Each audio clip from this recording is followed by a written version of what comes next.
Hello there, and welcome to Belfast High School History Department's mini series on the Cold War. This episode is focused on the Prague Spring of 1968. It's our last key flashpoint in Europe itself, and it's highly important in the course of the Cold War. So let's have a look and see exactly what's happening here. Well, what you have before you here is a very brave, very noble student called Jan Palach, and you can see by the years that he lived that he died very young. And the reason that happened was in January 1969, Jan Palach went to Wenceslas Square in the beautiful centre of Prague, and he poured petrol over himself and he set himself on fire. And he would die a couple of days later. Jan Palach did this on purpose, and he was making a statement about the state of his country and what had went on the previous few months. And how he wanted his country to have freedom. And this is all to do with what was called the Prague Spring. So let's have a look at the Prague Spring itself. Well, you can see by this picture that it tells a story in itself. You have on the left-hand side Soviet tanks, lots of them, all the guns pointed. You have lots of Soviet soldiers on top of these tanks, again heavily armed with machine guns. And they're surrounded by people. These people that surround them are unarmed. They are staring them down. They have looks of fear, anger, frustration, confusion. You can see a Soviet or communist vehicle has been overturned on the right hand side as a roadblock. And you can see what they're being faced with. The Soviets are being faced with are unarmed protesters. This is an unarmed demonstration. It's a peaceful demonstration. All they're armed with is flags, really. And this is a lot about what the Prague Spring was about. It was a peaceful event that should have led to much more reform in Czechoslovakia and across Eastern Europe, but was ultimately crushed, not in the same way as Hungary in 1956, but certainly crushed in terms of crushing the ideas of Czechoslovakia at the time. So where is Czechoslovakia and why is it important? Well, you can see just how important it is. It is literally on the front line of the Iron Curtain. So it is bordering Austria, it's bordering West Germany. Above it lie East Germany, Poland, below it lies Hungary. And to the ultimate eastern side, you have the Soviet Union. So Czechoslovakia, highly important part of that buffer zone.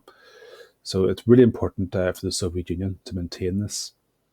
So what are the causes of this Prague Spring? What is the Prague Spring as well? So Czechoslovakia, by the late 1960s, very uneasy country. Its people did not want to be part of the Soviet sphere of influence after World War II. They were forced into it. 1948, they were forced into this zone and became part of that Soviet sphere.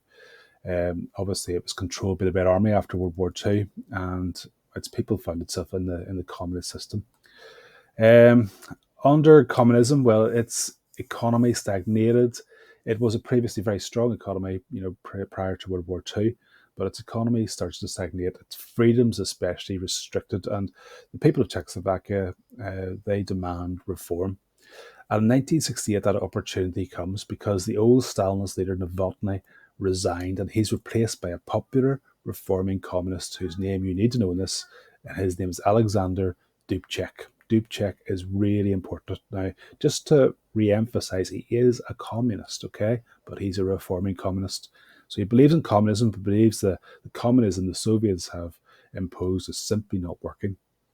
So what Dubček wants to set up is a new style of communism in Czechoslovakia, and he calls this socialism with a human face. Okay, almost like a good type of communism.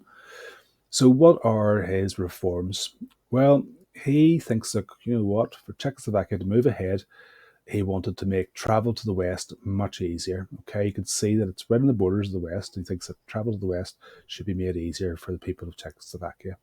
He also believes that censorship has to be reduced. Czechoslovakia needs much more freedom of speech, the ability to criticise. He wanted as well for opposition parties to possibly be allowed within this system.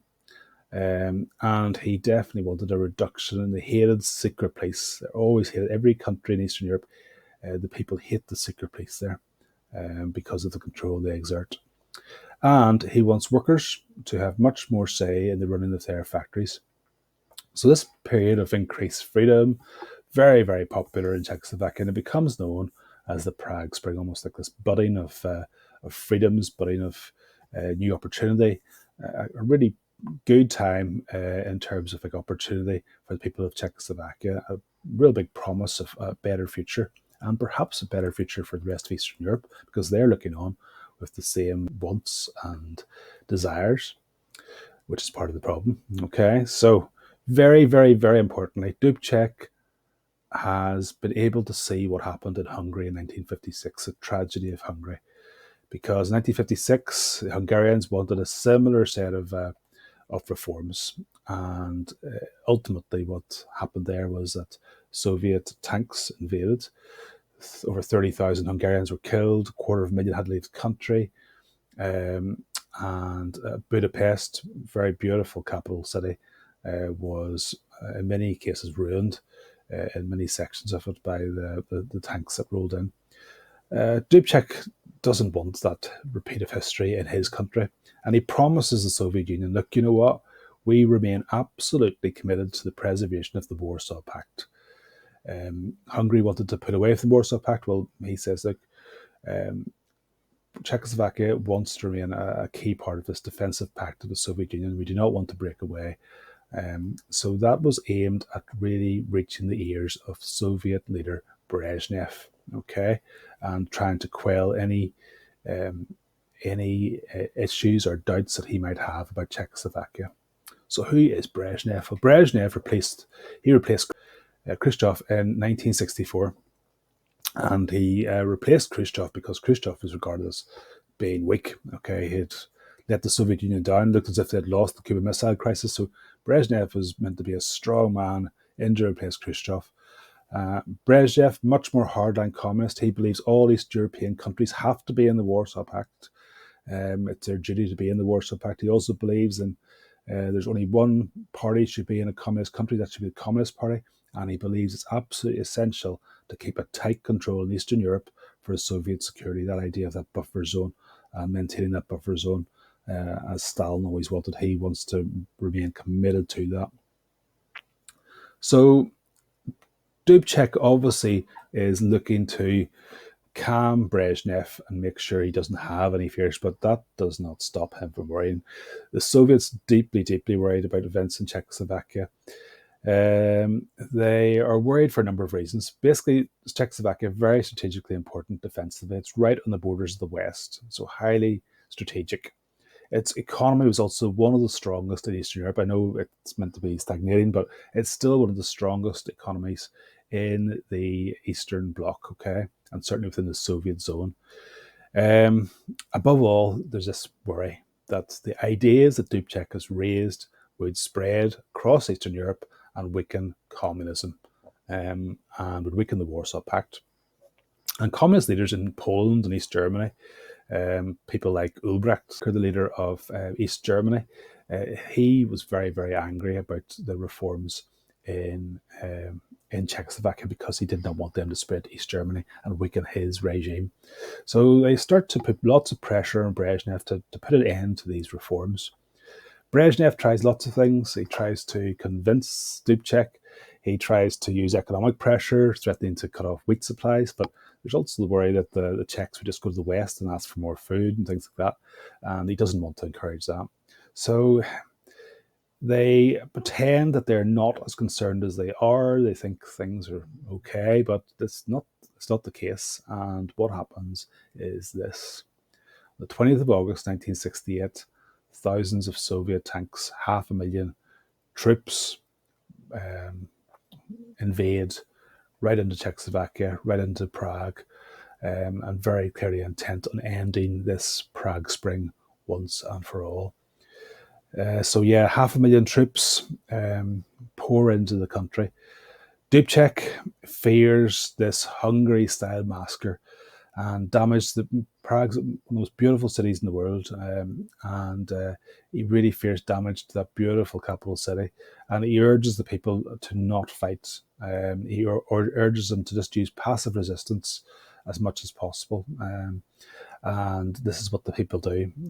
Dubček, though, ultimately is forced to resign and is replaced by a much more hardline leader called Husak. And Dubček isn't killed like Nagy in Hungary, but he is slowly demoted and written out of basically Soviet history of Czechoslovakia.